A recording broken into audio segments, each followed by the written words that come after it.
Hello बच्चों, तो स्थिर वैद्युत विभव और धारिता का एक नया लेक्चर। आज के लेक्चर में हम करेंगे एनसीईआरटी के क्वेश्चंस को। तो इससे पहले अगर लेक्चर नहीं देखा है बाकी सारे लेक्चरों को तो उसको एक बार देख लीजिए। बाकी का लिंक जो हम डिस्क्रिप्शन बॉक्स में भी आपको दे देंगे, ठीक है। और अगर आपने देख रखा है, नोट्स बना रखा है, तो एक बार पहले नोट्स को पढ़ लो, फिर उसके बाद क्वेश्चन को करना ट्राई करो, ठीक है। कुछ लोगों ने क्वेश्चन कर लिया होगा, कुछ लोगों ने नहीं किया होगा। जिसने कर लिया अच्छी बात है, जिसने नहीं किया तो भी ठीक ही है, यहाँ पर देख के कर लेंगे वो कैसे करना, ठीक है। तो चलिए आज का लेक्चर स्टार्ट करते हैं। पेन और कॉपी निकाल लीजिए और एनसीईआरटी का बुक भी निकाल लीजिए ताकि खुद से क्वेश्चन देखो। क्वेश्चन यहाँ पर नहीं लिखूंगा, सीधा क्वेश्चन करते जा रहा हूँ, क्वेश्चन पढ़ूंगा, आप मिलाते रहिएगा, ठीक है। तो देखिए पहला क्वेश्चन कह रहा है कि दो बिंदु आवेश हैं। तो मान लेते हैं कि दो बिंदु आवेश, एक हमारा बिंदु आवेश ए है और दूसरा बिंदु आवेश बी है। इनके बीच की दूरी जो दे रखा है ये हमें 16 सेंटीमीटर दे रखा है, ठीक। एक पर आवेश दे रखा है, इस पे आवेश Q1 मान लेते हैं कि आवेश Q1 बराबर दे रखा है 5 × 10⁻⁻8 कूलाम। इस पे आवेश दे रखा है Q1 और इस पे आवेश जो Q2 दे रखा है ये Q2 बराबर दे रखा है -3 × 10⁻⁻8 कूलाम के बराबर, ठीक है। अब देखो क्वेश्चन में हमसे कह रहा है कि दोनों आवेशों को मिलाने वाली रेखा के किस बिंदु पर विभव शून्य होगा। कह रहा है कि दोनों आवेशों को मिलाने वाली जो रेखा है ये AB रेखा है, इसके किस बिंदु पर विभव शून्य होगा। तो हम मान लेते हैं कि यहाँ पर विभव जो है वो हमारा विभव जो है यहाँ पर ये विभव कितना है, शून्य के बराबर है, ठीक है। अब इस विभव को हमने बिंदु B के करीब इसलिए माना है क्योंकि सारी का हम बता चुके हैं कहानी। ऐसा क्योंकि वैद्युत क्षेत्र की तरफ जैसे जैसे बढ़ते विभव क्या होता है, कम होता चला जाता है। तो ये थोड़ा सा ज़्यादा है, थोड़ा सा कम है, तो इधर आते आते ये हो जाएगा, ठीक है। चलिए वो सारी कहानी आपको पता है। तो इसको हम थोड़ा सा इसके क्या मानते हैं, करीब मान लो। ऐसे तुम यहाँ पे मान लो कि पूछने नहीं जाएगा कि क्यों करीब इसको मानो, लेकिन अगर जानकारी रखोगे तो ज़्यादा बेहतर रहेगा। यहाँ पे मान लो, यहाँ पे मान लो, उससे कोई भी फर्क नहीं पड़ने वाला, ठीक है। तो अब यहाँ पर हम क्या करते हैं, विभव निकालते हैं। तो बिंदु O पर जो विभव निकलेगा, देखो विभव निकालना है तो मान लेते हैं, देखो ऐसे लिख लो कि माना बिंदु O पर विभव शून्य है। हम मान लेते हैं कि बिंदु O पर विभव शून्य है, ठीक। अगर विभव शून्य है वहाँ पे तो हम लिख सकते हैं, चूंकि यहाँ पे शून्य है इसलिए VA जो होगा, VA प्लस का VB ये हमारा बराबर हो जाएगा किसके, 0 के बराबर हो जाएगा। अरे VA प्लस DB बराबर क्या कर देंगे, 0 कर देंगे, क्योंकि इसकी A की वजह से भी यहाँ विभव होगा और B की वजह से भी इधर क्या होगा, विभव होगा, दोनों की वजह से विभव होगा। और सीधा प्लस हमने इसलिए कर दिया है क्योंकि हमें पता है कि वैद्युत विभव या विभव जो होता है वो एक अदिश राशि होती है, इसमें कोई दिशा उषा की कोई जरूरत तो होती नहीं है, ठीक। सीधा सीधा हम क्या कर देंगे, जोड़ देंगे। अगर वहाँ वैद्युत क्षेत्र होता तो फिर इसमें देखते कि इसकी दिशा किधर होगी, इसकी दिशा किधर होगी, फिर उस हिसाब से इसको जोड़ते या घटाते, ठीक। तो यहाँ पर ऐसा कुछ है नहीं, तो सिंपल हमने VA प्लस BB बराबर क्या कर दिया, 0 कर दिया। अब एक कहानी याद करो कि अगर कोई एक आवेश Q दे रखा है और इससे R दूरी पर कोई एक पॉइंट P है, तो पॉइंट P पर विभव कितना होता था, KQ/R के बराबर होता था। तो यहाँ से दूरी मान लेते हैं कि बिंदु A से O की दूरी कितनी दे रखी है, ये R मान लेते हैं, और यहाँ से ये दूरी मान लेते हैं, ये तो हमारा ये कितना हो जाएगा, 16 - R के बराबर हो जाएगा। ये दूरी हमारी 16 - R निकल जाएगा। और देखो यहाँ पे जो R का मान दे रखा है, ये R का मान दे रखा है 16 सेंटीमीटर, तो इसको मीटर में बदलोगे तो 0.16 मीटर के बराबर, तो ये हो जाएगा 0.16 मीटर के बराबर हो जाएगा, ठीक। ठीक है, इतनी बात। अब जरा सबका फार्मूला रख दो, तो फार्मूला क्या जाएगा, K ये हो जाएगा Q1/R प्लस का K Q2/R2 का मान कितना है, 0.16 माइनस का R, ये है हमारा पॉइंट का पॉइंट का 16 माइनस का आर और ये बराबर हो गया 0। इतनी बात समझ में आई कि नहीं आई कि ये चीज़ हमने कैसे लिखा कि VA प्लस DB बराबर 0, क्योंकि हमने मान रखा कि O पर विभव क्या है 0 के बराबर है। तो VA प्लस इसकी A की वजह से विभव प्लस B की वजह से विभव होगा वो किसके बराबर हो जाएगा 0 के बराबर, क्योंकि हमने मान रखा कि यहाँ विभव कितना है 0 के बराबर है। अगर नहीं मानते तो यहाँ पर हम क्या करते विभव को निकालते, जो आता हमारा वो विभव हो जाता है यहाँ पर। ठीक है, चलिए अब इसके बाद और सिर्फ कैलकुलेशन मैथ बचा, बाकी फिजिक्स सब खत्म हो गई। इसके बाद विभव का फार्मूला लगा दिया, हो गया। ठीक, चलिए कैलकुलेशन कर दे रहा हूँ। देखो यहाँ से Q1 का मान कितना है K इंटू 5 इंटू 10 पे पावर -8 डिवाइड बाई R। ठीक, डिवाइड बाई R बराबर का, इसको इधर लेके चले जाओ तो माइनस का K इंटू Q2 का मान कितना है -3 इंटू 10 पे पावर -8 डिवाइड बाई 0.16 माइनस का R, 0.16 माइनस का R। तो K से K कैंसिल होगा, 10 पे पावर 8 से 10 पे पावर 8 भी कैंसिल होगा, तो ये बनेगा 5/R। नीचे बचेगा हमारा 5/R बराबर का माइनस माइनस हो जाएगा +3 डिवाइड बाई 0.16 माइनस का R। अब क्या करो, त्रिज्या गुणा कर दो। यहाँ से त्रिज्या गुणा करोगे तो देखो 3 का गुणा इस R में होगा तो ये बन जाएगा 3R बराबर 5 का गुणा इसमें तो जाएगा 5.16 माइनस का R। ठीक, तो ये हो जाएगा 3R बराबर 16×5 80.80 माइनस का 5R। इसको इधर ले आओ तो ये हो जाएगा 3R प्लस का 5R बराबर 0.80, तो ये हो जाएगा 8R बराबर 0.80, तो R बराबर हो जाएगा 0.10 मीटर के बराबर। या R बराबर इसी को कितना लिख सकते हो 10 सेंटीमीटर। R बराबर लिख दो 10 सेंटीमीटर लिख दो। ठीक है, R बराबर लिख दो 10 सेंटीमीटर, हो गया खत्म। ठीक, R का मान 10 सेंटीमीटर, यानी कि पहले आवेश से पॉइंट A से 10 सेंटीमीटर दूर अगर हम जाएंगे तो अगर ये 10 सेंटीमीटर है तो यहाँ पर हमारा विभव क्या हो जाएगा 0 के बराबर हो जाएगा। बस इतनी सी चीज़ इसमें पूछी थी। चलिए नोट कर लीजिए, नोट कर लिया, नोट कर लिया ना इसको। चलिए देखो इसी का जो दूसरा पार्ट है, दूसरा पार्ट पढ़ो, इसी में आगे दिया हुआ उसमें क्या कह रहा है। देखो दूसरे पार्ट में कह रहा है कि अनंत पर विभव शून्य कीजिए। तो हम मान लेते हैं अनंत पे विभव शून्य करने के लिए, इसको सबको मिटा दे रहा हूँ। ठीक, अनंत पे विभव को शून्य करने के लिए हम मान लेते हैं कि यहाँ से कोई एक पॉइंट O है, यहाँ पर पॉइंट O पर क्या हो रहा है विभव शून्य हो रहा है। ठीक, यहाँ पर मान लेते हैं विभव कितना हो रहा है शून्य के बराबर हो रहा है। यहाँ पर अगर विभव शून्य हो रहा है तो वापस हम वही काम करते हैं, हम मान लेते हैं कि यहाँ से लेकर ये दूरी जो दे रखी है ये हमारी कितनी है R के बराबर है, यानी कि बिंदु A से O की दूरी कितना है R। अब की कह रहा कि अनंत पे कहीं विभव शून्य करिए, तो अनंत पे विभव शून्य चाहो तो तुम अनंत पे इधर विभव शून्य कर दो या फिर अनंत पे इधर विभव शून्य कर दो। तो हमने मान लिया कि यहाँ पर आकर कहीं विभव क्या हो रहा है शून्य हो रहा है। ठीक, तो जहाँ पर विभव शून्य हो रहा है वो A पॉइंट से दूरी कितनी है R है, तो ये दूरी हमारी कितनी हो जाएगी, ये दूरी हमारी हो जाएगी R माइनस का 0.16 के बराबर हो जाएगा,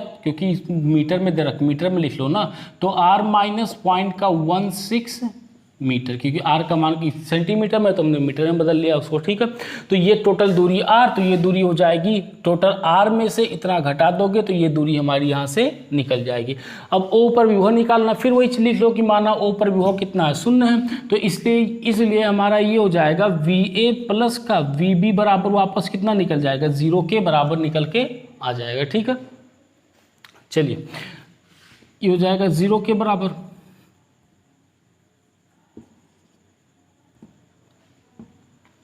अच्छा, हमने एक चीज़ और कभी बताया था कि हमेशा छोटा आवेश होगा उसी की तरफ विभव शून्य होगा। ये कहानी हमने क्वेश्चन में बताई थी, जिस तरफ छोटा आवेश होगा उसी तरफ विभव क्या होगा शून्य होगा। ठीक है, शून्य होने के चांसेस ज़्यादा होते हैं। तो चलिए ठीक है, अगर देखा होगा तो याद होगा, नहीं तो कर। देखो VA का मान लिखो तो KQ1 divide by R plus का KQ2 divide by R minus 0.16 बराबर का क्या हो जाएगा 0 के बराबर। फिर वही चीज़ सेम चीज़ रिपीट करना पूरा कैलकुलेशन, और कुछ है नहीं इसमें। देखो तो के Q1 का मान कितना है तो जाएगा K into 5 into 10⁻⁻8 divide by R बराबर का माइनस का K।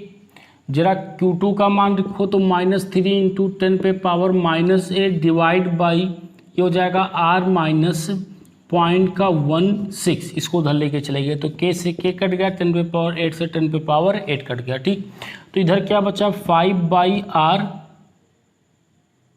बराबर का ये हो जाएगा माइनस माइनस प्लस, तो ये हो जाएगा प्लस का 3 डिवाइड बाई R माइनस 0.16। जरा इसका गुणा करो, इसका गुणा करोगे, त्रिय गुणा वापस वही त्रिय गुणा करना है। देखो इसका गुणा इसमें करोगे तो ये हो जाएगा 5R माइनस 0.16 बराबर का ये हो जाएगा 3R। ठीक, 3R तो ये हो जाएगा 5R माइनस का 16×5 80 0.80 बराबर का 3R। 3R को इधर ले आओ तो हो जाएगा 5R माइनस का 3R, ये उधर जाएगा तो कितना जाएगा प्लस का 80, ये हो जाएगा 2R बराबर 0.80, तो R बराबर आ जाएगा 0.40 मीटर। तो R का मान आ जाएगा 0.40 मीटर के बराबर। ठीक, तो R का मान लिख सकते हो 40 सेंटीमीटर। यहाँ से लिख सकते हो R का मान R बराबर 40 सेंटीमीटर लिख सकते हो। यानी कि पॉइंट ए से अगर मैं 40 सेंटीमीटर दूर जाऊं तो वहां पर हमारा विभव क्या होगा, 0 होगा। यानी कि बिंदु ए से 40 सेंटीमीटर दूर अगर मैं यहां पर आकर कोई एक बिंदु लेता हूं तो उस बिंदु पर विभव जो होगा वो हमारा 0 के बराबर होगा। ठीक है, चलिए नोट कर लीजिए, इसको भी नोट कर लिया। अगर लेक्चर देखे हो तो ये सब क्वेश्चन एकदम हलवा हलवा क्वेश्चन है। अगर लेक्चर देख रखे हो, ढंग से पूरा कर रखे हो, नोट्स बनाए हो तो ये सब क्वेश्चन बहुत हलवा है, कोई टफ क्वेश्चन नहीं है ये। ठीक है, देखो अगला क्वेश्चन हमसे क्या कह रहा है कि 10 सेंटीमीटर भुजा वाले एक समषष्टभुज के प्रत्येक शीर्ष पर 5 माइक्रो कूलाम का आवेश है। समषष्टभुज,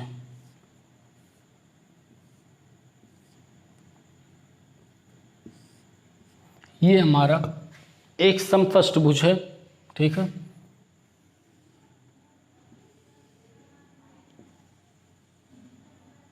इसके प्रत्येक पे यहाँ पे कितना 5 micro coulomb, 5 micro coulomb, 5 micro coulomb,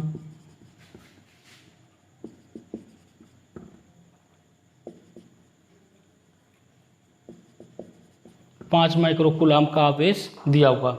कह रहा है कि समषष्टभुज के केंद्र पर विभव परिकलित कीजिए। यानी कि यहाँ पर पॉइंट ओ मान लो, तो पॉइंट ओ पर हमें क्या करना है, विभव को निकालना है। ठीक है, ये कह रहा है कि यहाँ पर विभव ज्ञात कीजिए 10 सेंटीमीटर भुजा वाले समषष्टभुज के।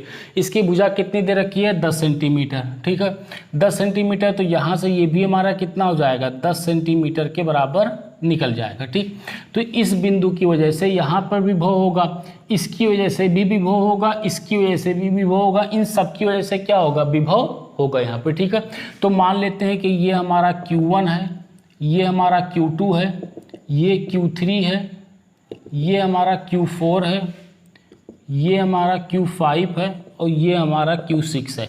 सबकी वजह से पॉइंट ओ पर विभव निकालो, सबको क्या कर दो, जोड़ दो। तो विभव अगर निकालोगे तो विभव V बराबर हो जाएगा K Q1 divide by R plus का K Q2 divide by R plus का K Q3 divide by R plus का K Q4 divide by R plus का K Q5 divide by K Q5 divide by R plus का K Q6 divide by R के बराबर। क्योंकि Q1 की वजह से भी यहाँ विभव होगा, इसकी वजह से विभव होगा, सबकी वजह से पॉइंट ओ पर क्या होगा, विभव होगा, और सबकी वजह से पॉइंट ओ पर विभव निकाल के सबको क्या कर दो, जोड़ दो, हो गया खत्म यहाँ से। ठीक है, ठीक है, तो विभव V बराबर इसको क्या लिख सकते हो, 6 इंटू K Q1। देखो Q1 Q2 Q3 Q4 सब क्या है, आपस में बराबर है, सबको क्या लिख दूँ, एक Q लिख दूँ, सबका एक Q लिख दूँ यहाँ पे।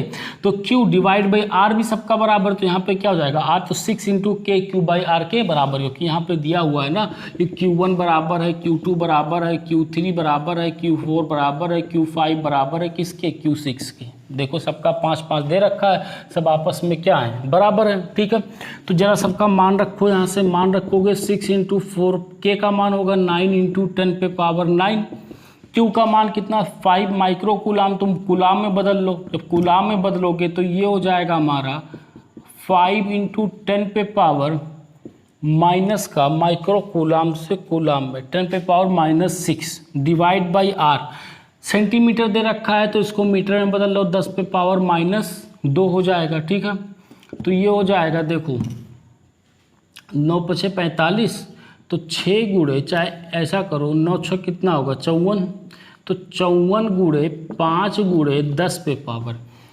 देखो 1 से ये कटेगा तो यहाँ पे कितना बनेगा 8 बचेगा, ये ऊपर जाएगा तो बनेगा ये देखो 8, 10 पे पावर -6 और 10 पे पावर +2, ये ऊपर जाएगा तो +2, जब 54 का 5 पे गुणा करो, 5 × 4 = 20 के 0 हासिल आए 2, और 55 25 और 2 27, 270 गुणे 10 पे पावर, जरा सबको जोड़ो तो ये 8 और 2 10, और 10 माइनस का 6 तो जाएगा 270 गुणे 10 पे पावर 4 के बराबर आ जाएगा। ठीक है, ये इतना वोल्ट आ जाएगा। अभी दशमलव कहाँ है, यहाँ है, तो चाहो तो दशमलव को 2 अंक चाहो तो यहीं पे छोड़ दो तब भी आंसर सही है, नहीं तो इसको दशमलव को यहाँ पर 2 अंक इधर लाओगे, जब दाएं से बाएं लेके आते हैं तो 10 से गुणा होता है, तो ये हो जाएगा 2.7 गुणे 10 पे पावर 6 वोल्ट के बराबर, ये हो जाएगा हमारा विभव आ जाएगा। ठीक है, चलिए नोट कर लीजिए, सिंपल से कहानी, ज़्यादा मुश्किल था नहीं, नोट कर लिया। चलिए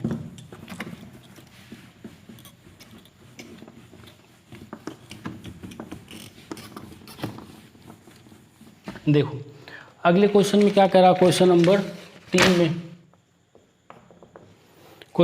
3 में कह रहा है कि 6 सेंटीमीटर की दूरी पर अवस्थित 2 बिंदुओं ए व बी पर आवेश 2 माइक्रो कूलाम तथा -2 माइक्रो कूलाम आवेश है। ठीक है, 2 बिंदु आवेश ले लो, यहाँ पर है 2 माइक्रो कूलाम प्लस का और यहाँ पर है माइनस का 2 माइक्रो कूलाम आवेश दे रखा है। ठीक, कह रहा है 6 सेंटीमीटर की दूरी पर निकाय के समविभव पृष्ठ की पहचान कीजिए। निकाय के समविभव पृष्ठ, तो सबसे पहले यहाँ पर तो वैद्युत क्षेत्र बना लो, तो वैद्युत क्षेत्र बनाओगे तो देखो वैद्युत क्षेत्र कुछ इस प्रकार से निकलेगा, इसी तरीके से तो वैद्युत क्षेत्र जाएगा, देखो इसी तरीके से कुछ वैद्युत क्षेत्र निकल के जाएगा। ठीक है, कुछ वैद्युत क्षेत्र यहाँ से इस तरीके से भी अंदर की तरफ आएगा, देखो कुछ वैद्युत क्षेत्र ऐसे भी आएगा, इस तरीके से वैद्युत क्षेत्र आएगा, कुछ वैद्युत क्षेत्र ऐसे भी निकलेंगे,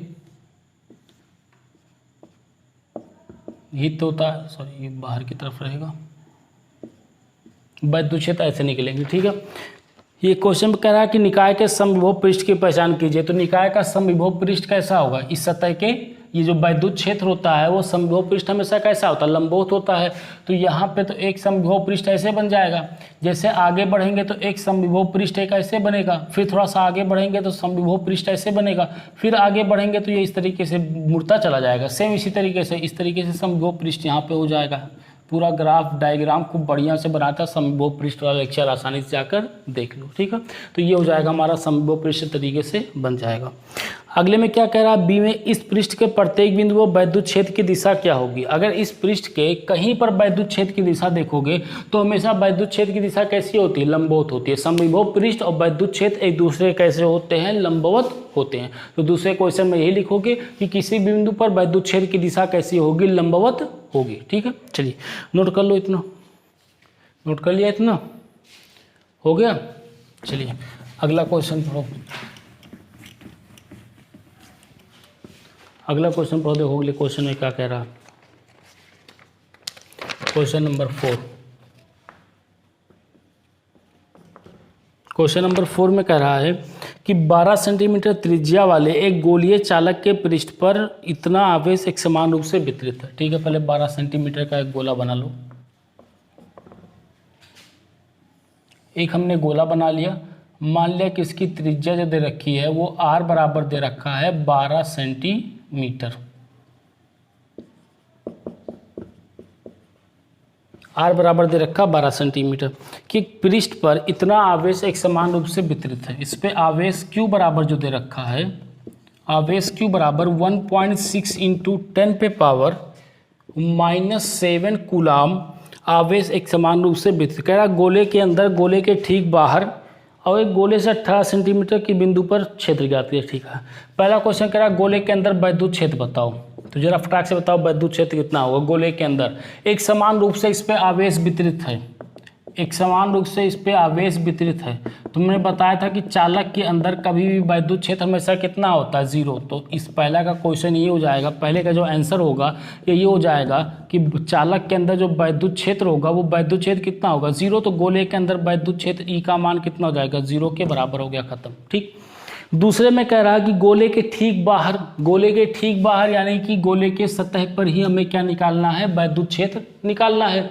तो गोले के जब ठीक बाहर ही निकालोगे, सतह पर वैद्युत क्षेत्र जो होता था वो हमारा कितना था, ये था KQ divide by R square के बराबर था। यही तुम्हारा वैद्युत क्षेत्र होता था, KQ divide by capital R square के बराबर होता था। ठीक है, चलिए तो यहाँ से ये K का मान कितना होगा, K का मान हो जाएगा, देखो यहाँ पर लिख दे रहा हूँ कि K का मान होगा 9 इंटू 10 पे पावर 9।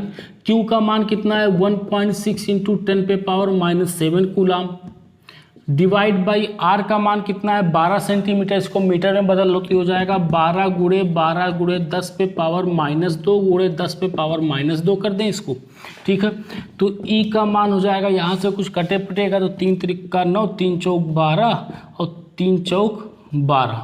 ठीक, तो ऊपर देखो कितना है 1.6 डिवाइड बाई 4 इंटू 4 इंटू 10 पे पावर 9 इंटू 10 पे पावर -7 इंटू ऊपर जाएगा तो 10 पे पावर +4 हो जाएगा। इसको हटा के नीचे 10 बढ़ा रहे हैं तो ये 4 चौका 16, एक बार कटेगा 4 चौका 16, ये 4 से 4 खत्म हो गया। ठीक, तो E का मान हो जाएगा, ऊपर देखो एक से काट दूँ तो यहाँ पे कितना बचेगा, 8 बचेगा। तो ये हो जाएगा 10 पे पावर 8 गुणे 10 पे पावर -7 गुणे 10 पे पावर 4। तो E का मान हो जाएगा, जरा सबको जोड़ दो तो ये हो जाएगा 8 + 4 -7। तो E का मान कितना हो जाएगा 10 पे पावर 5 के बराबर न्यूटन पर कूलाम। वैद्युत क्षेत्र E का मान कितना हो जाएगा 10 पे पावर 5, एक बचेगा 10 पे पावर 5। ठीक है, तो किसी गोले के सतह पर जो वैद्युत क्षेत्र होता है वो वैद्युत क्षेत्र हमारा कितना होता है, KQ divide by R square के बराबर होता है। ठीक है, इतना हो गया। तीसरे वाले क्वेश्चन में देखो क्या कह रहा है, तीसरे वाले क्वेश्चन में कह रहा है कि गोले के केंद्र से 18 सेंटीमीटर दूर, तो गोले ये 12 सेंटीमीटर, तो 18 सेंटीमीटर कहाँ पे आएगा, कहीं बाहर पे ही आएगा। तो यहाँ बाहर हमें क्या करना है, यहाँ पर इस दूरी को R मान लो और ये दे रखा 18 सेंटीमीटर, यहाँ पर हमें वैद्युत क्षेत्र निकालना है। तो वैद्युत क्षेत्र जब 18 सेंटीमीटर बाहर निकालोगे तो वैद्युत क्षेत्र E बराबर हो जाएगा KQ divide by capital R square के बराबर होता है। ये हमारा वैद्युत क्षेत्र निकल के आ जाएगा KQ divide by capital small R square, क्योंकि केंद्र से दूरी कितनी दे रखी है, स्मॉल R मान। जब हम गोले के बाहर जाते हैं तो उस दूरी को क्या मानते हैं, R मानते हैं, स्मॉल R। तो स्मॉल R से बाहर हमें यहाँ पे निकालना है। K का मान कितना दे रखा है 9 इंटू 10 पे पावर 9।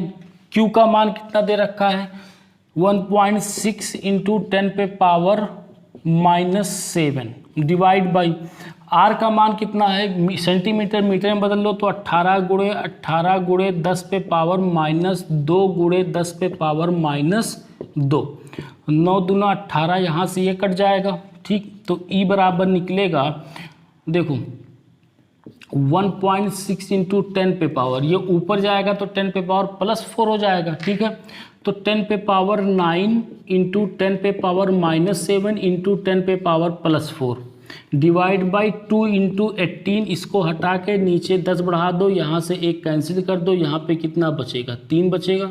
ठीक, चाहे तो ऐसे लिख दो 10 पे पावर 3 गुणे 10, एक 10 से 10 क्या होगा, कैंसिल आउट हो गया। ठीक है, देखो ये हो जाएगा 8 से कट जाएगा।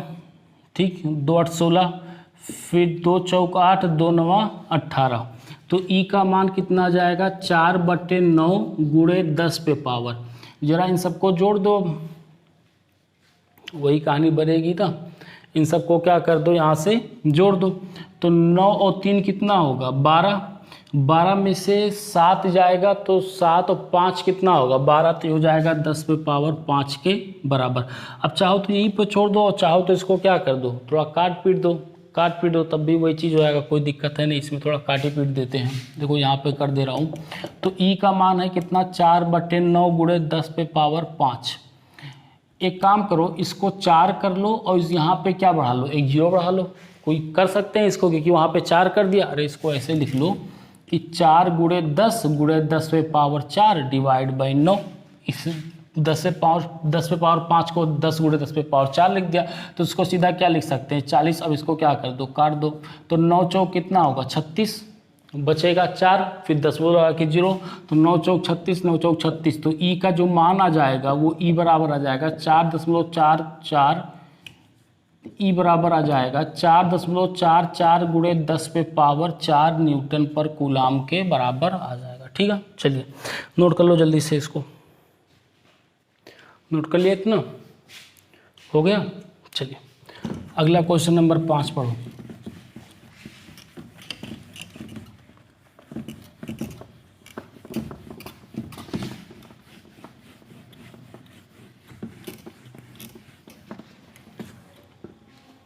क्वेश्चन नंबर 5 देखो,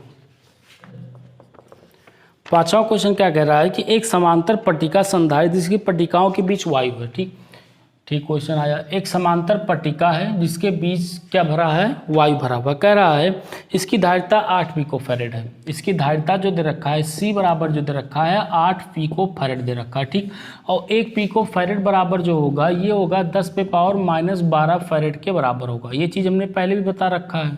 ठीक, वैसे तो ये क्वेश्चन में भी दे रखा है। ठीक है, इतना है। अब कह रहा है कि यदि पट्टिकाओं के बीच की दूरी को आधा कर दिया जाए और इसके बीच के स्थान में 6 परावैद्युतांक का एक पदार्थ भर दिया जाए। कह रहा है कि इसके बीच की दूरी को आधा कर दिया जाए, तो हम मान लेते हैं कि पहले इसके बीच की दूरी कितना है d है, फिर इसके बीच की दूरी के d को क्या कर देते हैं, आधा कर देते हैं, यानी कि दूरी को d/2 कर देते हैं। अब इसमें एक परावैद्युत पदार्थ भर देते हैं। अब इसमें क्या करते हैं, एक परावैद्युत पदार्थ भर देते हैं जिसका परावैद्युतांक जो है वो k है। परावैद्युत पदार्थ भरते हैं जिसका परावैद्युतांक जो है वो k के बराबर है। k के बराबर, और k का मान कितना दे रखा है 6 दे रखा है। कह रहा है कि इसकी धारिता ज्ञात कीजिए। ठीक, तो इसकी धारिता ज्ञात करनी है, इसकी धारिता हमें ज्ञात करनी है। ठीक है, तो देखो इसकी धारिता ज्ञात करने के लिए फार्मूला हमारे पास कि C बराबर होगा K इंटू C0 के बराबर। देखो अगर कोई एक संधारित्र या समांतर प्लेट, संधारित्र बोले चाहे पट्टिका बोले दोनों बात एक ही है। अगर एक समांतर प्लेट पट्टिका संधारित्र हमें दिया हुआ है, अगर उसमें पूरा का पूरा परावैद्युत पदार्थ भर देता है तब तो उसकी धारिता K टाइम्स क्या होती है, इंक्रीज हो जाती है। देखो इसमें जो कॉमन दिक्कत आएगी ये होगा कि ये कुछ लोग सोचेंगे कि ये D है, इसमें D/2 का एक परावैद्युत पदार्थ भर देते हैं, जो कि गलत हो जाएगा। इसमें ये नहीं करा, अगर इसमें D/2 परावैद्युत पदार्थ भरता तब तो ये हमारा आंशिक परावैद्युत वाला फार्मूला लग जाता, क्योंकि आधे में परावैद्युत भरा आधे में परावैद्युत नहीं भरा। ये कह रहा है कि इसी पट्टिका को, इस पट्टिका की दूरी को आधी कर दिया थी। पहले इसकी दूरी D होती है, फिर इसके बीच की दूरी D/2 करता है, फिर उस D/2 में पूरा का पूरा क्या करता है, भर देता है, ये परावैद्युत पदार्थ भर देता है। और जब परावैद्युत पदार्थ भर देगा तो कह रहा है कि इसकी धारिता कितनी होगी। ठीक है, तो इसकी धारिता C बराबर कितना होगा, K टाइम एप्सिलॉन C0 के बराबर होगा। ठीक, C0 का मान कितना है, K इंटू ये हो जाएगा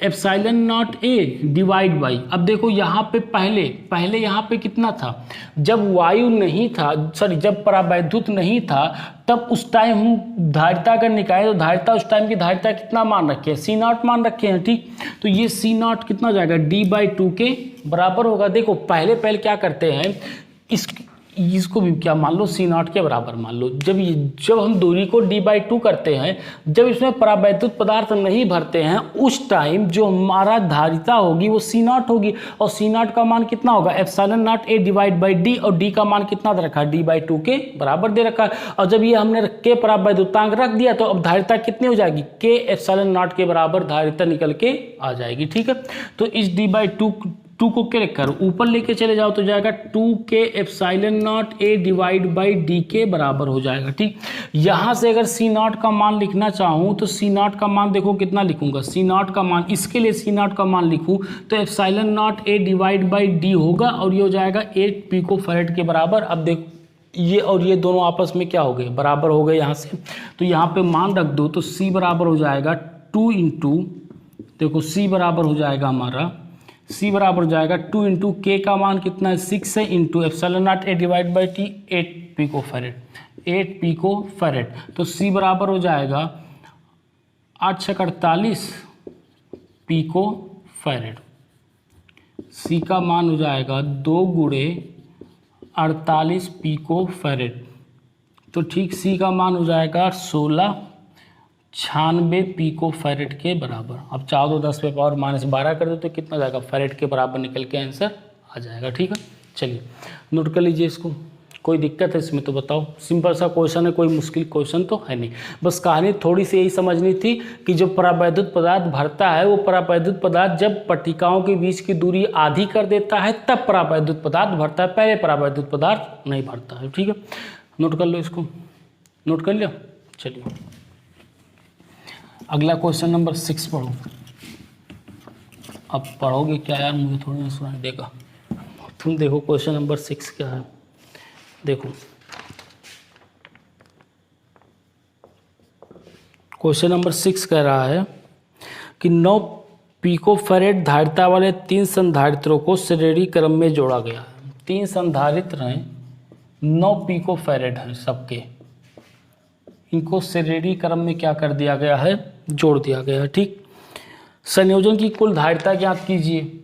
9 पिकोफैरेड, सॉरी फैरेड हो जाएगा, 9 पिकोफैरेड, 9 पिकोफैरेड, ये भी कितना हो जाएगा, 9 पिकोफैरेड हो जाएगा। ठीक, कह रहा है कि संयोजन की कुल धारिता ज्ञात कीजिए। तो अगर श्रेणी क्रम में दिया हुआ है तो श्रेणी क्रम में धारिता जो CE निकालोगे, इन तीनों को मिलाकर हम क्या कर रहे हैं, एक बना रहे हैं, CE बना रहे हैं। ठीक, समतुल्य धारिता निकाल रहे हैं, ये धारिता निकाल रहे हैं यहाँ से। यही तो हमसे कह रहा है कि संयोजन की कुल धारिता ज्ञात किए, तो कुल धारिता 1/CE जो होगा ये 1/C1 plus 1/C2 plus 1/C3 के बराबर होगा। अच्छा इतना लंबा काय कर रहे हैं यार, हमारे पास अगर श्रेणी क्रम में है तो हमें पता है कि CE बराबर जो होगा वो C/3 के बराबर होगा, क्योंकि अगर तीनों की धारिताएं जब 2 था तो दोनों की धारिताएं बराबर थी, तो हमने क्या बताया, C/2 कर दो। अगर 3 हो जाएंगे तो C/3, अगर 4 हो जाएंगे तो C/4, 5 हो जाएंगे तो C/5। यहाँ देखो तीनों बराबर तो कितना जाएगा, C/3।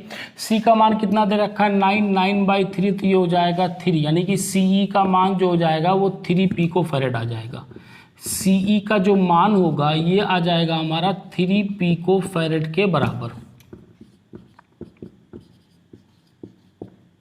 ठीक, तो ये CE का मान कितना आ गया, 3 पिकोफैरेड आ गया। पहले का आंसर तो हमारा ये हो गया कि 3 पिकोफैरेड का आ जाएगा पहले का मान। ठीक, अब उसके बाद क्या कह रहा है हमसे, उसके बाद कह रहा है यदि संयोजन को 120 वोल्ट संभरण यानी बैटरी से जोड़ दिया जाए तो प्रत्येक संधारित्र का पर क्या विभवांतर होगा, विभवांतर ज्ञात करना है। ठीक है, इसको मिटा दो जरा यहाँ से। देखो अब कह रहा है कि इसको यहाँ से 120 वोल्ट की बैटरी से लाके जोड़ दो। लो भैया 120 वोल्ट की बैटरी से हमने क्या कर दिया, जोड़ दिया 120 वोल्ट की बैटरी से।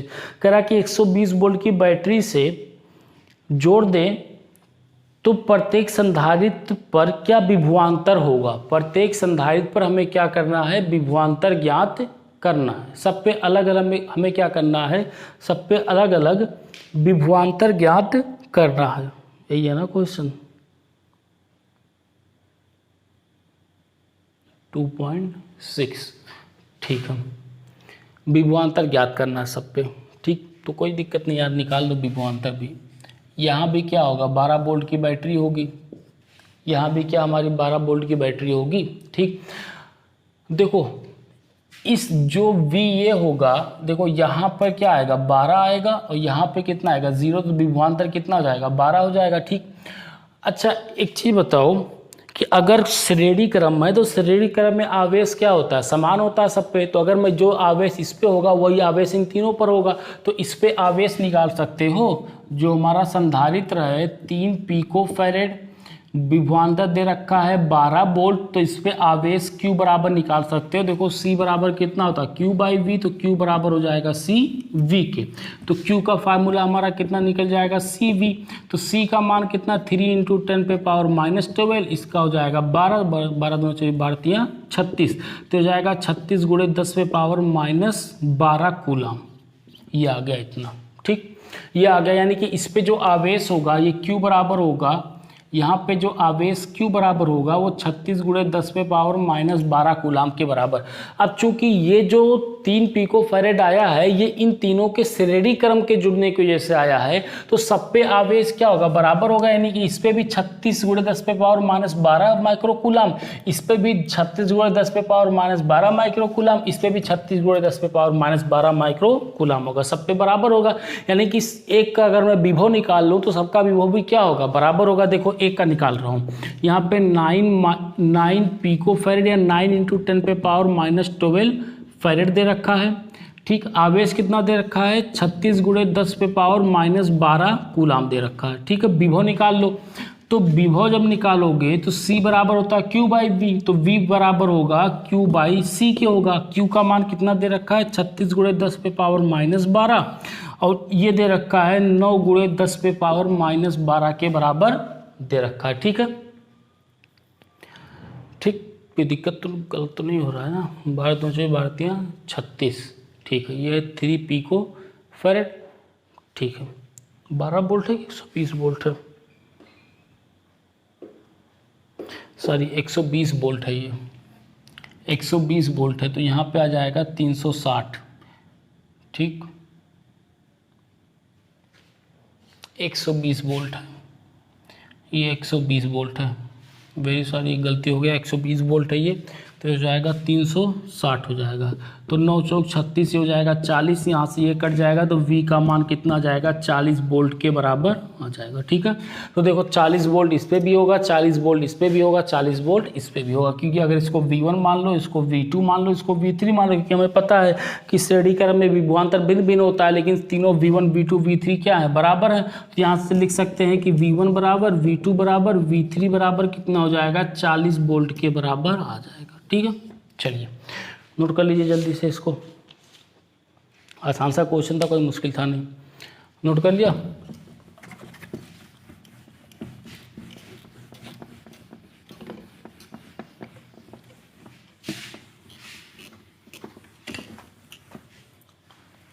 अगला क्वेश्चन देखो, क्वेश्चन नंबर 7।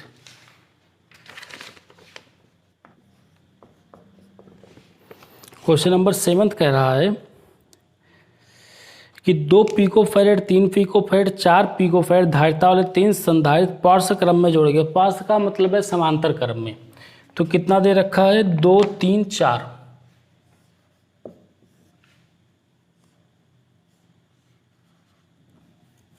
क्या कर रहा हूँ यार,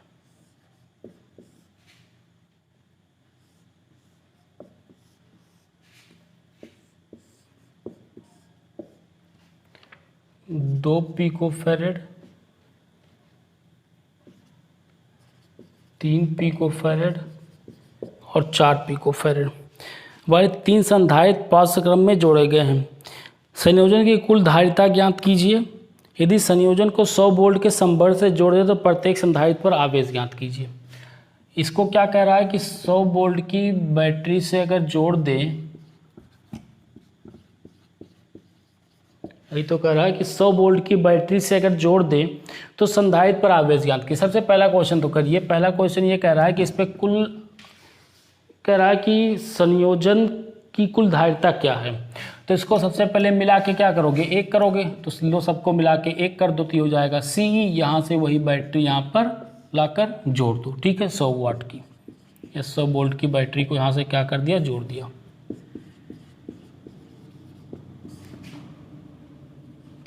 ठीक।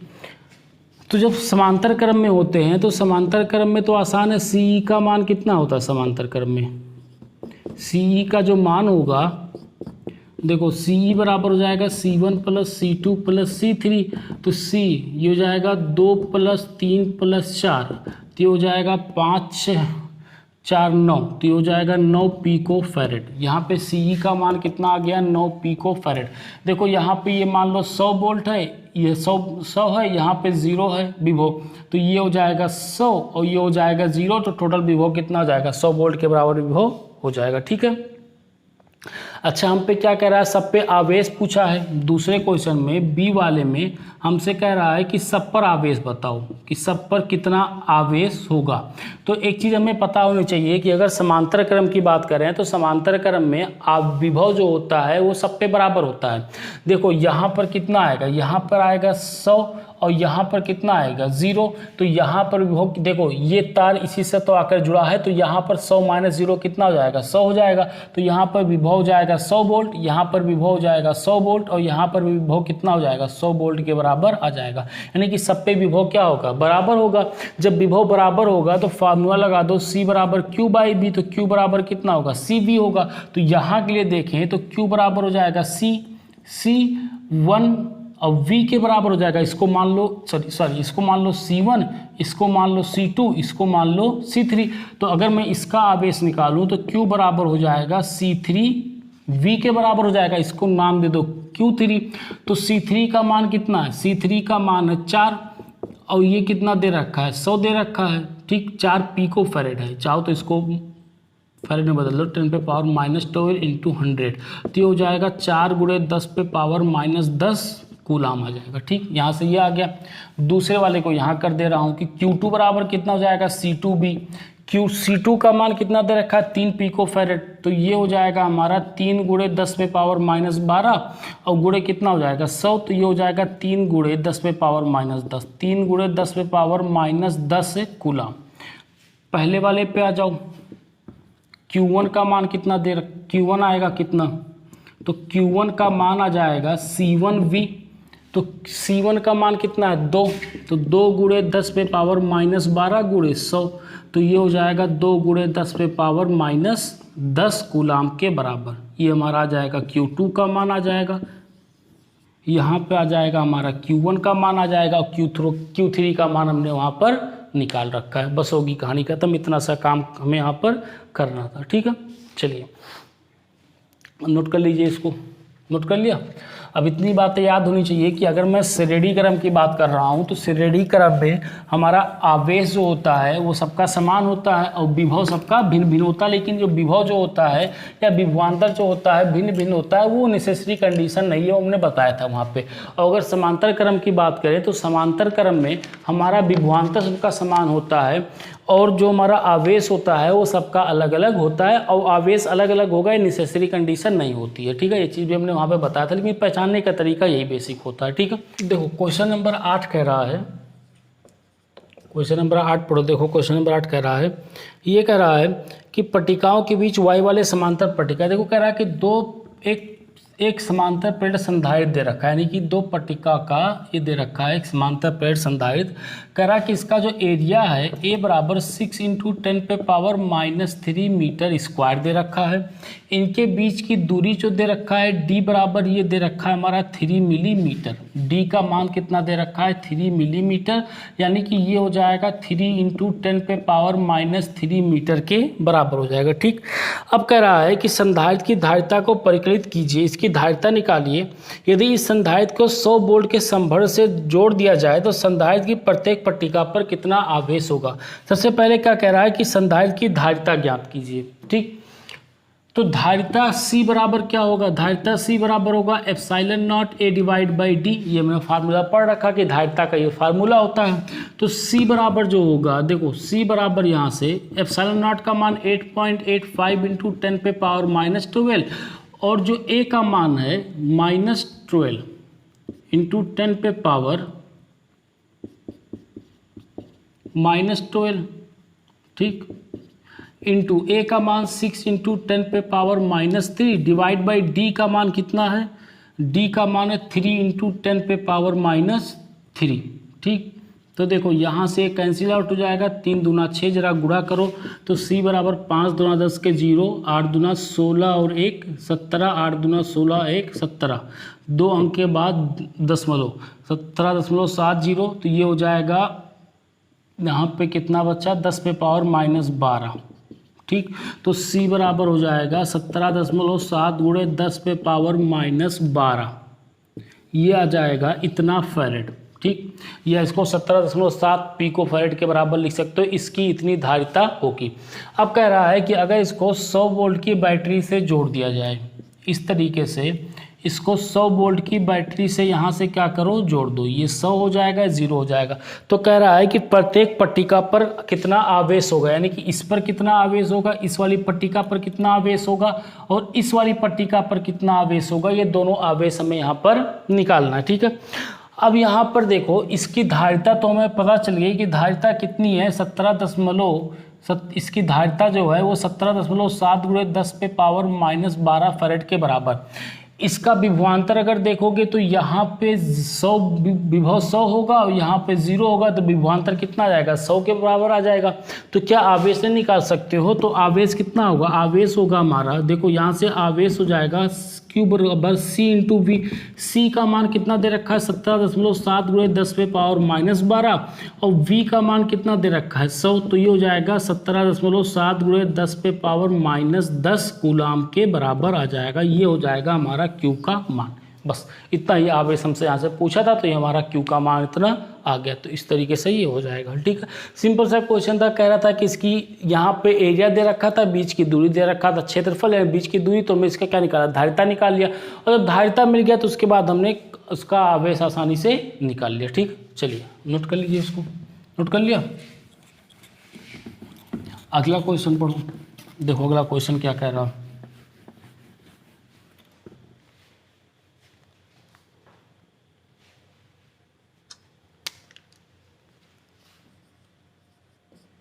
क्वेश्चन नंबर 9 कह रहा है कि प्रश्न 2.8 में दिए गए संधारित्र की पट्टिकाओं के बीच, अच्छा यही संधारित्र है, C का मान कितना आया था कि 17.7 इंटू 10 पे पावर -10 फैरेड, यह आया था C का मान, ठीक। सॉरी ये तो हमारा Q आया था, 10 पे पावर -12 फैरेड आया था, Q का मान इतना आया था -10, ठीक है। कह रहा है कि यदि 2.8 में दिए गए संधारित्र की पट्टिकाओं के बीच की दूरी 3 मिलीमीटर मोटी अभ्रक की एक सीट, अच्छा वही कहानी है, देखो ये दे रखा है, ये दे रखा है D बराबर 3 मिलीमीटर, ठीक। एरिया हमारा वही दे रखा है, सब कुछ वही सेम दे रखा है। कह रहा है 3 मिलीमीटर मोटी अभ्रक की एक सीट पर आप 6 रख दी जाती है, तो स्पष्ट क्या होगा, इस पे इतना ही मोटी 6 मिलीमीटर मोटी एक अभ्रक की प्लेट रख दी जाती है, ठीक। इसके बीच में एक अभ्रक पर वैद्युतांक भर दिया जाता है, जिसका K बराबर कितना दे रखा है 6, जिसका K का मान जो दे रखा है वो कितना दे रखा है 6 के बराबर दे रखा। तो इसमें क्वेश्चन पूछा है, सबसे पहला क्वेश्चन पूछा है कि विभव संभरण जुड़ा ही रहेगा, तो स्पष्ट कीजिए कि क्या होगा जब विभव संभरण जुड़ा रहेगा। जब हम विभव को जोड़े रहते हैं तो इस पे क्या फ़र्क पड़ेगा, अगर हम विभव को जोड़े रहते हैं तो विभव को जोड़ने पर क्या फ़र्क पड़ेगा, हमें ये चीज़ सबसे पहले यहाँ से निकालनी है, ठीक है। अगर विभव को जोड़े रहते हैं तो क्या फ़र्क पड़ेगा, देखो C का मान हमारा इतना था, ठीक, C का मान हमारा इतना है, Q का मान हमारा कितना आया था, Q बराबर आया था 17.7 गुणे 10 पे पावर -10 कूलाम के बराबर। विभव कितना आया था, ये हमारा आया था 100 वोल्ट आया था। अब कह रहा है कि अगर मैं इसके अंदर एक परावैद्युत, देखो क्वेश्चन समझो, कह रहा है कि वही सेम क्वेश्चन है, जिसका हमारा C निकला था, Q निकला था, V निकल के आया था। अब कह रहा है कि अगर ऐसे संभरण यानी कि बैटरी जुड़ी हुई है, अगर मैं इसी के अंदर एक परावैद्युत पदार्थ रख देता हूँ जिसका K जो है वो 6 है, तो अब क्या प्रभाव पड़ेगा C, Q और V पर, क्या क्या फ़र्क पड़ेगा। सबसे पहले तो C पे चेंज हो जाएगा, क्योंकि अभ्रक रखेंगे तो अब जो नया C निकलेगा, पहले का C मान लो C0 था, तो ये कितना जाएगा C0 इंटू K के बराबर हो जाएगा, तो C बराबर हो जाएगा K का, या K इंटू C0, चलो यही सही, K इंटू C0 लिख लो, कि C बराबर जो हो जाएगा K इंटू सी नॉट। तो K का मान कितना दे रखा है 6 इंटू सी नॉट का मान कितना है 17.7 इंटू 10 पे पावर -12। तो C का मान जरा गुणा करो तो 9 छक नहीं 7 7 7 42 के 2 4 7 42 और 4 46 और 6 करने में 6 और 4 10 10.6 2 गुणे 10 पे पावर -12 फैरेड। ये आ जाएगा हमारा C का मान। नए C का मान हमारा यहाँ से ये आ जाएगा कि 10.6 गुणे 10 पे पावर -12 फैरेड। ठीक, अब देखो सबसे पहली चीज़ क्या फ़र्क पड़ेगा। इसकी धारिता तो क्या हो गई, बदल गई। जब धारिता बदल गई तो अब Q पर भी इस पर क्या पड़ेगा, फ़र्क पड़ेगा। तो Q का मान निकालो। तो Q का मान निकालोगे C इंटू V। तो Q बराबर निकलेगा, देखो Q बराबर निकलेगा, C का मान कितना दे रखा है, C का मान हमने इतना निकाला जब अभ्रक रखने के बाद, तो 10.6 गुणे 10 पे पावर -12 और V का मान कितना है 100। अब भी V का मान तो अब भी विभवांतर पे कोई फर्क नहीं पड़ेगा, विभवांतर क्या रहेगा, अभी भी सेम रहेगा। अभी भी देखो विभवांतर यहाँ पर भी कितना है 100 है और यहाँ पर 0 है, तो विभवांतर क्या रहेगा, सेम ही रहेगा, विभवांतर पे कोई फर्क नहीं पड़ेगा। ठीक, Q बराबर देखो इसका जरा गुणा करोगे तो 10.62 गुणे 10 पे पावर -10 के बराबर आ जाएगा। ठीक है, तो इसका जो आंसर आ जाएगा वो आ जाएगा 10.6 गुणे 10 पे पावर -10 के बराबर। इतना कूलाम आ जाएगा, ये हो जाएगा इतना कूलाम। कैलकुलेशन देख लो, सही है ना।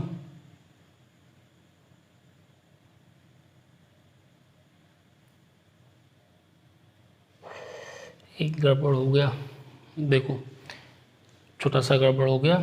देखो यहाँ पे जब गुणा किया है तो एक अंक के बाद दशमलव रहेगा ना, तो दशमलव यहाँ पे लगेगा, तो ये दशमलव यहाँ पे लगेगा, तो ये दशमलव यहाँ पे लगेगा। ठीक है, अब क्या करते हैं कि दशमलव को अभी यहाँ पर है, दशमलव को अगर 2 अंक इधर लाना चाहो तो यहाँ लेकर आओगे तो 10 से गुणा होगा 2 बार, तो हो जाएगा 1.06 गुणे 2 को हटा दो 10 पे पावर -8 कूलाम के बराबर। देखो एनसीईआरटी में ये आंसर दिया हुआ। ठीक है, तो 1.06 गुणे 10 पे पावर -8 कूलाम के बराबर। यानी कि जब इसको हम अभ्रक भर देंगे तो इसके आवेश में इतना फर्क पड़ेगा, धारिता इतनी हो जाएगी, और आवेश ये जो हमारा विभवांतर रहेगा, विभवांतर पे कोई भी फर्क नहीं पड़ेगा जब हम संभरण को लगाए रखते हैं। चलिए नोट कर लीजिए, इसको नोट कर लिया इतना।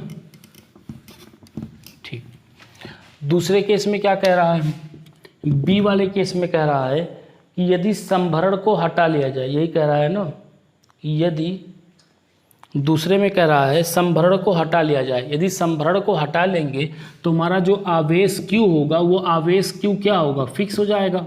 सब संभरण को हटा लेंगे तो आवेश पे कोई भी फर्क नहीं पड़ने वाला है, आवेश पे कोई भी फर्क नहीं पड़ेगा। चेंज किस में होगा, विभवांतर में चेंज होगा।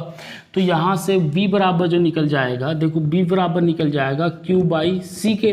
Q का मान 17.7 गुणे 10 पे पावर -10। C का मान कितना आया है, ये आया 106.2 गुणे 10 पे पावर -12 के बराबर।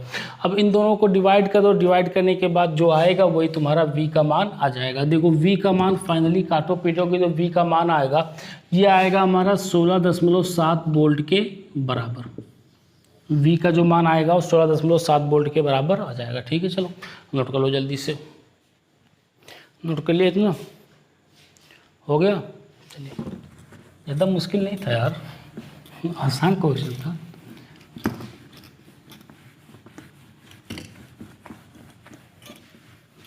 चलिए देखिए अगला क्वेश्चन, क्वेश्चन नंबर 10 ही है ना। ठीक है, कह रहा है कि 12 पिको फैरेड का एक संधारित्र, C बराबर कितना दे रखा है, 12 पिको फैरेड दे रखा है 50 वोल्ट की बैटरी से। B बराबर दे रखा है 50 वोल्ट, 50 वोल्ट की बैटरी से जुड़ा संधारित्र की कितनी स्थिर वैद्युत ऊर्जा संचित होगी, वैद्युत ऊर्जा ज्ञात करनी है। तो ऊर्जा U बराबर CB के फॉर्म में कितना होता है, हाफ CV²। तो हाफ C का मान रख दो 12 गुणे 10 पे पावर -12 ठीक, गुणे v का मान कितना है 50 गुणे 50, तो ये 6 से कट जाएगा, तो 5 25, डबल जीरो बढ़ा दो, गुणे 10 पे पावर -12, तो ये हो जाएगा, अच्छा एक 6 भी है, गुणे 6, तो 25 चौका 100 और 150, आगे तो यो बढ़ा दो 10 पे पावर -12, यहाँ है दशमलव यहाँ लेकर आओ, तो 15, चाहे इसे लिख लो गुणे 3 10 पे पावर -12, तो ये हो जाएगा 15 गुणे 10 पे पावर -9 के बराबर हो जाएगा, इतना जूल, 15 गुणे 10 पे पावर -9। ठीक, अब चाहो तो एक अंक इंसर्टिंग में आंसर ऐसा दिया है कि 1.5 इंटू 10 पे पावर -8 जूल के बराबर, एक अंक इधर लाओगे तो 10 से गुणा होगा, तो वही बात हो जाएगी। ठीक है, नोट कर लो जल्दी से, हलवा सा क्वेश्चन था। चलिए, ये अगला क्वेश्चन थोड़ा सा बढ़िया क्वेश्चन है, इसका मैंने तरीका भी बता रखा है, चाहो तो फुल तरीके से करो और चाहो तो इसको शॉर्ट तरीके से भी कर सकते हो। इसमें ये क्वेश्चन मैं करा चुका हूँ, तो चाहो तो पूरे तरीके से करो, मैं शॉर्ट तरीके से कर दे रहा हूँ, पूरा तरीका तुम लगा लो, तरीका बता दूंगा। कह रहा है कि 200 वोल्ट संभरण से एक 600 पिको फैरेड से संधारित्र को आवेशित किया जाता है। एक संधारित्र है, ठीक, इसकी जो धारिता है, ये धारिता C1 बराबर दे रखा है 600 पिको फैरेड दे रखा है, इसको एक बैटरी से जोड़ता है, बैटरी से जोड़ने के बाद देखो इस तरीके से इसको बैटरी से जोड़ देता है, इसको बैटरी से जोड़ता है और कितना विभवांतर देता है 200 वोल्ट। ठीक, तो यहाँ पर विभव कितना हो जाएगा 200 और यहाँ पे कितना हो जाएगा 0, तो विभव V1 का मान हो जाएगा 200 और V2 का मान कितना हो जाएगा 0 हो जाएगा। ठीक, कह रहा है कि इसको हटा देता है, इसको देने के बाद इतना इसको हटा देता है। ठीक, इसको हटा दिया, केवल इतना बचा। अब कह रहा है कि एक दूसरा संधारित्र जो है वो भी संधारित्र C2 दे रखा है, 600 पिको फैरेड दे रखा है, इसको इस मिलाकर क्या करता है जोड़ देता है, ये इसको 200 वोल्ट तक विभवांतर देता है और ये अनावेशित है, यानी कि इस पर कोई भी आवेश नहीं है। तो कुछ वही वाली कहानी बन गई गोला वाला, एक आवेशित गोला को या दो आवेशित गोला होते थे, आवेश Q1 C1 V1 इस तरीके से Q2 C2 V2 होता था, जब इनको जोड़ते थे तो उभयनिष्ठ विभव आता था C1 V1 plus C2 V2 divide by C1 plus C2 इस करके आता था, ऐसे ही कुछ। और फिर उसके बाद उभयनिष्ठ विभव हो गया। फिर उसके जब विभवांतर निकालते थे तो जोड़ने से पहले हम ऊर्जा निकालते थे, ऊर्जा ह्रास निकालते थे, जोड़ने से पहले माइनस जोड़ने के बाद करते थे। तो हमसे पूछा क्या है इसमें, यही तो हमसे पूछा है कि इस प्रक्रिया में कितनी ऊर्जा ह्रास होगी, कितनी ऊर्जा खत्म होगी, कितनी ऊर्जा लॉस होगा। तो ऊर्जा लॉस डेल्टा U बराबर जो होता था ये 1/2 C1 C2 divide by C1 plus C2 और ये V1 माइनस V2 के बराबर, ये हमने फाइनली निकाल लिया था। अभी हम फाइनली यहीं से हम कर दे रहे हैं, तुम वहाँ से तुम चाहो तो पूरे तरीके से कर सकते हो कि पहले क्या निकालो, जोड़ने से पहले निकालो, जब इसको नहीं जोड़े थे उससे पहले इसकी ऊर्जा निकालो और इसकी ऊर्जा निकालो दोनों की। ठीक है, C1 V1 plus C2 V2, फिर उसके बाद उभयनिष्ठ विभव निकाल लो, जोड़ने के बाद मान लो उभयनिष्ठ विभव कितना आता है V आता है, तो उभयनिष्ठ विभव निकालो C1 V plus C2 V निकालो, फिर पहले वाले में से दूसरे को क्या कर दो घटा दो, तो ऊर्जा ह्रास हमारा निकल जाएगा। पूरा प्रोसेस वहाँ पे बताया था क्वेश्चन करा के, यहाँ पे कर दे रहा हूँ सीधा डायरेक्ट। ठीक है, तो 1/2 गुणे C1 का मान कितना है 600 गुणे 10 पे पावर -12, C2 का मान है 600 गुणे 10 पे पावर -12। ठीक, डिवाइड बाई ये हो जाएगा 600 गुणे 10 पे पावर -12 प्लस 600 गुणे 10 पे पावर -12। V1 का मान कितना है 200, V2 का मान 0, तो हो जाएगा 1/2 गुणे ऊपर 600 6 दूना कितना हो जाएगा 12, आगे लग जाएगा 10 पे पावर 4 गुणे 10 पे पावर -24। ठीक, गुणे कितना हो जाएगा 200 डिवाइड बाई नीचे कितना आएगा, ये हो जाएगा 2 गुणे 600 गुणे 10 पे पावर -12 लिख ले रहा हूँ इस तरीके से। ठीक है, तो ये हो जाएगा 2 छक 12 2 तिया 6, यहाँ पे कर रहा हूँ। ठीक, देखो तो डेल्टा U का मान कितना बचेगा, ऊपर बचा है 3 दूना 6, तो ये हो जाएगा हमारा 600 गुणे नीचे 600 गुणे ऊपर कितना बचा 10 पे पावर 4 10 पे पावर 24, ये हो जाएगा 10 पे पावर -20 डिवाइड बाई नीचे 600 गुणे 10 पे पावर -12, 600 गुणे 10 पे पावर -12 के बराबर है। ठीक है, सॉरी 3 दूना 6 सही है ना, 4 तियां 12, एक गलती कर दिया, 6 और 6 कितना होगा 36 होगा, 6 चौक 36 होगा, जोड़ नहीं है गुणा है वहाँ पे, 36 हो जाएगा। तो 2 से कटेगा तो 2 एक करने में 2, 2 8 16 और 2 9 18, 4 9 36, तो ये हो जाएगा। फिर यहाँ से मिलेगा 9 दूना 18, तो ये हो जाएगा 1800, ये 2 से 2 कटेगा, 6 त्रिक 18, ये हो जाएगा हमारा 3। ठीक, तो ये आ जाएगा डेल्टा यू बराबर आ जाएगा 3 गुणे 10 पे पावर -20 गुणे ये ऊपर जाएगा 10 पे पावर +12।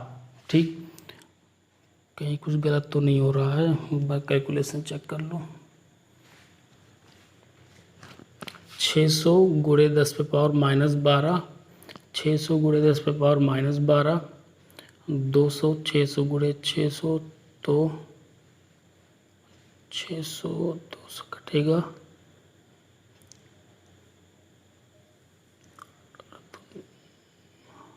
36 9, 200 9 दूना 18। ठीक है, नीचे कितना 600,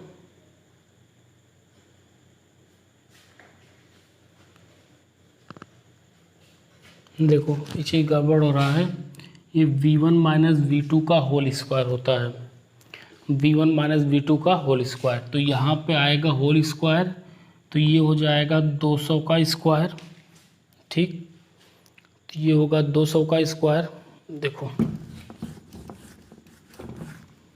तो डेल्टा यू बराबर आएगा 9 गुणे, ये घट जाएगा तो बनेगा 10 पे पावर 20, 9 गुणे 10 पे पावर -20, और ये 2 दूना 4, तो आगे 4 जीरो बढ़ा दो, डिवाइड बाई नीचे कितना आ जाएगा 600। ठीक, तो इस 0 से 0 कैंसिल हो जाएगा, तो ये बनेगा 3 दूना 6, 3 त्रिक 9, 2 दूना 4, तो ये हो जाएगा डेल्टा यू बराबर निकल जाएगा 3 दूना 6 गुणे 10 पे पावर